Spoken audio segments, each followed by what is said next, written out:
Amis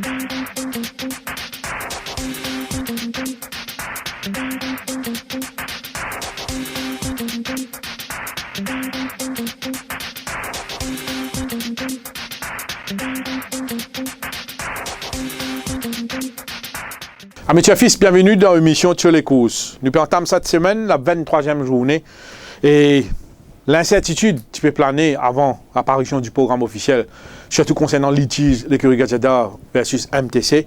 La cour finit bien tranchée, donc l'écurie Gazeta pour qu'on engage plus de 2 chevaux dans le Maiden. Mauritius Maiden Cup 2016 attendu avec beaucoup d'impatience. Les passionnés, oui, non, toute une nation qui peut attendre ça les courses avec impatience. C'est une course qui est dans ce brin d'histoire. Et tous les passionnés attendent ce moment-là avec beaucoup d'impatience. C'est plus grand les courses, nous, calendrier. C'est nous, Arc à nous, Melbourne Cup à nous. Cette année, 9 chevaux pour mes yeux autres sur 2400 mètres. L'écurie Gazeta, comme on dit, est dans 4 chevaux. Mais attention, il y a quelques adversaires très coriaces, très affûtés. Et là, nous avons le gagnant du Golden Trophy. 19 Shuttle qui pas pour venir avec la fleur au fusil. 19 Shuttle qui remporte le Golden Trophy haut la main. D'ici dans 52 kilos, d'ici dans une très bonne ligne ce jour-là. Là, les données changées. Il y a une mauvaise ligne, la 9e ligne. Au niveau du handicap, il est défavorisé, vu qu'il est pris dans 58 kilos cette fois-ci, mais au niveau de ses conditions. D'ailleurs, nous décrivons ça dans nos publications. Il est d'une forme irréprochable. Mardi, quand il travaille le gazon, sous la selle de Federbe en solitaire, il démontrait qu'il est bien encaissé sur les courses dans Golden Trophy. Il peut tourner super en ce moment. C'est un stayer patenté. Donc, beaucoup de monde appréhendent ça la ligne là, la 8e ligne. Mais une affaire qui nous met dans la tête, ce cheval-là, il a une powerful short burst of acceleration. Il est capable d'évoluer en arrière-garde, il est capable patiemment les 300 mm avant qu'il y mette en évidence. Il peut pas avec de bonnes chances. Nous avons dans les courses là, un adversaire qu'il ne faut pas sous-estimer. C'est Rampatize, l'élève de Jean-Michel Henry. Rampatize, il refait une belle remontée dans Golden Trophy. Il peut suivre en arrière-garde, il refait pas mal de terrain dans les 300 mm pour finir plaisamment. Dans un petit peu plus en arrière, nous tout rappelle bien les débuts sensationnels de Rampatize, qui a failli causer une grosse surprise quand il a offert 24 contre 1. C'est un stayer, c'est un cheval qui, vous pensez, il n'est pas loin de son meilleur niveau. Nous avons ce travail qu'il a réalisé en compagnie d'Esteco mardi matin. À l'intérieur d'Esteco, c'est sur la petite piste. La semaine dernière, sur le gazon, il tient une foulée vraiment impressionnante à la fin de sa galop-là. Vous pensez Rampatize avec sa première ligne sur la selle de Jan Sturgeon. Il peut gagner un parcours de rêve, nous capables de dire. Ce n'est pas un cheval qui est le proche du pas, mais le fait qu'il n'est pas pour besoin faire des efforts pour gagner un placement, il n'est pas pour besoin évoluer en épaisseur, c'est déjà un avantage. Mais mon répète au niveau de ses conditions, Rampatize d'une forme irréprochable. Nous avons aussi dans les courses là Parachuteman. Parachuteman avec Rajurawan, 6e ligne, vous pensez, il est capable de terminer dans le top 4, il est capable même glisse pour la victoire. Parachuteman, sa première sortie était très encourageante, sa deuxième sortie était moins bon. Peut-être qu'il a souffert du second run syndrome. Pas oublier ça joue là. Il s'est évolué en épaisseur. Il manque de ressources en ligne droite. Et ça joue là, c'est la pluie, la piste partie dans un bon état. Vous pensez Parachuteman. Son robe, pas amélioré pour autant, mais au niveau de ce travail, il a démontré des légers progrès. Lui aussi, parcours dans ses codes. Et vous pensez Rajurawan, qui remporte le Maiden avec man-to-man 2 ans de cela, il est capable jouer au trouble fait, vu qu'il est dans sous lui un genuine stayer. Bouclet top pour un Guillambert sur les deux. Si vous guettez palmarès sud-africain, là paraît limité aux 2400 mètres. Mais il évolue parmi les meilleurs de sa génération. Il y a le highest rated horse dans Maurice. C'est un sujet de classe avec une 2e ligne. Vous pensez qu'il peut gagner un parcours favorable. Il n'est pas étonnant ou trop bien faire, vu, je répète, il est en classe. Parcours 2400 mètres, pas ce parcours de prédilection, mais vu qu'il est en classe, vu qu'il est dans une bonne ligne, je pense que nous ne sommes pas capables d'écarter activement le 1 bouclet top qui est définitivement capable de bien faire avec ce 2e ligne. La tâche de Vettel paraît difficile. Il remporte le Maiden l'année dernière avec Gunoa.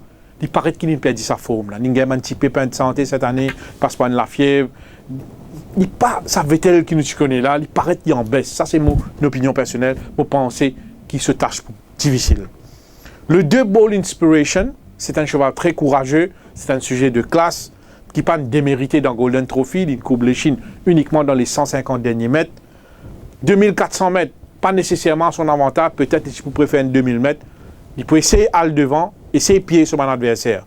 Mais vu qu'il est dans la 7e ligne, vu qu'il est dans Vettel à son intérieur, mon père qui a fait un effort avant qu'il ait réussi à le devant et il a trouvé les derniers mètres un peu pénibles. Le 6 Diamond Light, c'est un cheval qui ne n'est plus présenté, qui ne fait le bonheur du couple Ramlochan, qui nous remporte beaucoup de succès au Champ de Mars, mais il paraît qu'il en baisse, il paraît qu'il it has passed its best. Diamond Light, c'est un cheval au grand cœur, qui beaucoup de chefs contents, qui nous tout apprécie, nous tout respecté, mais à ce niveau, si nous guettons bien sur ma performance 2016, il paraît un petit peu limité, il paraît un petit peu dépassé. Le 8, Bastille, il peut être en bassante de ce les deux. C'est un cheval qui a un bon finish, mais qui est capable de trouver la compétition un peu dure à ce niveau avec 58 kg. Pas oublier Bastille, il a 9 ans. Bull Sarah, le 10, pour moi, c'est l'outsider de cette cause. C'est un outsider valable. Vous connaissez, dans Méden, souvent, nous finissons un outsider qui est émergé. Si jamais quelqu'un pose une question de moment, qui cheval qui a upset the odds, qui a cause la surprise, pour moi, c'est Bull Sarah, qui prend dans le soleil 2, le nouveau jockey de Grigadier Kennedy.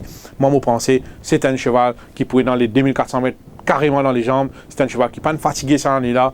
Il peut attendre uniquement la ligne droite pour lui mettre en évidence. Surprise s'il y aura, attention à Bull Sarah.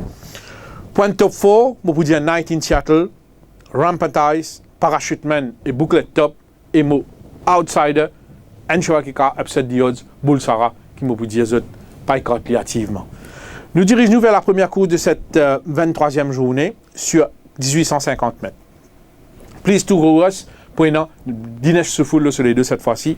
La dernière fois, il prend une bonne deuxième place derrière Mighty Lion, nous te connaissons sur apprenti si suspend. Plus tu progresses, il est plus ou moins régulier dans sa classe-là malgré ce 10 ans. Avec Soufoul, 5e ligne, il prenait ce mot à dire. Tornado Man, prenant Mevin Titan de sur les deux, c'est un cheval qui devait démontrer une régularité exemplaire cette année-là. Deuxième ligne, moins 4, c'est qu'il y a un avantage certain, avec seulement 57,5 kg. Vous pensez, Tornado Man, pour une belle carte à jouer, il est devant, il est quand même suivre de près, même si je pourrais faire un petit peu plus court, il est capable de terminer dans la bonne combinaison.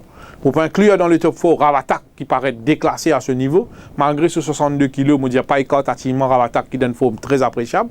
Et nous avons aussi Lord Wellington qui démontré des progrès ces derniers temps. S'il confirme sur un progrès, il n'est pas étonnant de trouver les figures à l'arrivée. Plus tu progresses, ton domaine, Ravatak et Lord Wellington pour le top 4. La deuxième course sur 1650 mètres. Beaucoup Sacha pour une belle carte à jouer. La dernière fois, grandissime favori, battu, mais il paraît qu'il n'est pas apprécié l'état de la piste. La première ligne pour un avantage certain. Vous pensez pour un bon pas dans les courses avec Rebels Game et autres No Resistance. Sacha qui a fait se faire valoir au finish. Attention à Prince Latéral, un jeune coursier de 4 ans qui dévoile un bon potentiel lors de ses débuts. Il continue à progresser, il peut montrer un parcours qui est mieux à sa convenance. Prince Latéral, s'il confirme son progrès, il est capable de bien faire, il est capable même de goûter au succès. Vous pouvez inclure dans les combinaisons Bonovox de l'écurie Patrick Mervin, un cheval qui s'y débute victorieusement sur notre turf.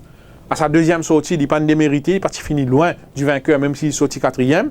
Il donne forme vraiment magnifique. Moi, je pense avec ce deuxième nid, pas qu'à écarter activement pour pas inclure dans mon TSC et pour compléter le COP 4, je peux ajouter Wonder Kid de l'écurie Ramesh Gazeda, un cheval qui est très à l'aise dans le benchmark 46. Wonder Kid, la semaine dernière, ici domine Magpie, Captain Magpie, lors d'un galop. Blinkers à nouveau, attention à lui, c'est un outsider, faux valable. La troisième course sur 1400 mètres. C'est avec beaucoup de plaisir qu'il nous retrouve Elite Class en piste. Elite Class peut venir après problème, après un assez grave ennui, mais il reprend bien.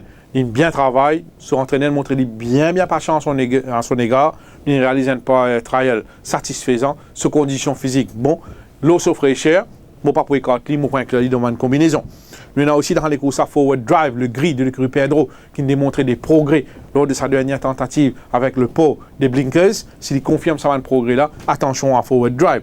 Maestro Salute, il remporte la victoire la dernière fois, mais c'était sur 1000 mètres. Bon, par quoi, 1400 mètres, pas un gros problème en l'absence des false rails. Maestro Salute, il les a gagnés le bon parcours identique. Maestro Salute, vu ce forme actuel, on dit qu'il est capable toujours bien faire. Elite Class, Forward Drive, Maestro Salute et Cougaran, point top 4 dans le désordre. La quatrième course, Mopal, point de victoire de Down Under de l'écurie Mervin. C'est un cheval qui est très bien fait la dernière fois. C'était face à Trackmaster. C'était un eye-catching run de sa part. Il continue de progresser. Mardi, quand il travaille sur 2 tours, il laisse entrevoir sur une progression. Cheval là, super bien. Mon point de victoire de Down Under. Il y a des mots pour place Super Glue qui nous démontré des gros progrès la dernière fois. Même s'il a battu avec un super Carrare, il se termine faux dans les 300 derniers mètres. S'il confirme ce progrès là, attention à Super Glue. C'est un sujet qui est non potentiel quand nous guettons Sophie sud-africaine. Mon point cure dans les combinaisons. Pour la 3e place, Silver Dice avec son premier nid. Et il est capable de gagner parcours de rêve. Yann Battant, malgré son petit pépin, malgré son 9 ans, il est capable bien faire avec son 56,5 kg. Et la 4e place, Mohamed Garbi. S'il n'est pas tiré comme la dernière fois, s'il est plus settle, il est capable de terminer dans le top 4. Mais paraît 2200 mètres, il est un peu limité. 1850 mètres, il est tiré énormément sur 2200 mètres avec une 5e ligne. Ce n'est pas évident. Mais bien qu'il dans le top 4, dans le fil pareil. La 5e course, pour dire peut-être tu peux diriger nous vers un match entre Prince of Thieves et Lucky Valentine. Prince of Thieves, lors de ses débuts, il est parti démérité. Il prend la 4e place, c'est un peu green, qui évolue en épaisseur. Il progressé par la suite, il a bien progressé même au Cardiazot. Ce dernier galop est bien intéressant. Avec la 3e ligne, attention à ce coursier. Bien respecter Lucky Valentine, qui est vraiment un cheval au grand cœur. Blinkers first time, 4e ligne. Si Lucky Valentine tout seul devant, il peut difficilement battu. Mais tout dépend de circonstances pour Lucky Valentine. Mais au niveau de ses conditions, ça type break Killing Island fait beaucoup du bien. 3e, 4e place pour mettre Door of Deception, un nouveau de l'écurie Mingar qui tape dans mon léger à l'entraînement. Et moi pensais qu'il va bien faire. Et mon point inclure dans le top 4, Alpha Pegasi de l'écurie Pedro. Alpha Pegasi avec sa 2e ligne. C'est un cheval assez délicat, certes, mais qui a un bon potentiel. Dans un bon jour, il est capable de frapper fort. La 5e course, la 7e course sur 1000 mètres. Step to Fame, tiré la dernière fois, vu qu'il gagne un petit pépin. C'est un cheval qui excelle au 1000 mètres. Sa première ligne là, qui est déterminant pour Step to Fame. Je parle de point de victoire de Step to Fame, qui m'a pensé capable de dominer sur un sujet, surtout avec sa première ligne là. C'est un cheval qui excelle sur 1000 mètres. Pour inclure à la 2e place, Count Emmanuel, qui retrouve Goumani. Nous tous connaissons ce jockey, il fait l'appel, il gagne une suspension là. C'est battu de très peu par Dontel Mama. Avec sa 2e ligne là, 54 kg, vous pensez Count Emmanuel capable de bien faire. Puis Adolphe Fortune, mon point clair dans une combinaison, vu qu'il a gagné la dernière fois, vu qu'il est maintenir dans une grande forme, même si ce n'est pas un sujet sain. Et à la 4e place, on va mettre Prince George, qui a progressé lors de ce dernier sortie, et vous pourrez remarquer qu'il peut mettre les blinkers pour la première fois. La dernière course sur 1400 mètres sera peut-être la bonne pour Tiglib cette fois-ci, battu, surpris par un Vast Dream de grand jour. Vous pensez que Tiglib, malgré ce 10e ligne, pourrait paraître prendre un bon pas dans les courses. C'est un excellent finisseur. Malgré ce 10e ligne, je fais de lui mon favori. Tiglib, à la 2e place, je vais mettre It's My Party. 3e place, je vais mettre Digri Pokri. Et 4e place, je vais mettre Van der Scaler, qui reste sur 2 victoires. Voilà, nous faisons le tour d'horizon de cette 23e journée. L'épreuve forte, c'est le Maiden Cup, Air Mauritius Maiden Cup, une course de toute beauté qui attend nous. Et nous espérons qu'il prenne dans la grande foule dimanche. Nous espérons que le fair play aussi pour prévalu. Et comme le cheval qui me content plus le programme qui me peut dire comme un top win, je suis bien content Down Under. Et donc, je peux donner plus de détails dans l'émission de Turf Plus samedi soir. L'émission de Turf Plus, je rappelle les autres pour de 19h à 20h demain. Voilà. En attendant la 24e journée, je vous dis merci et à très bientôt.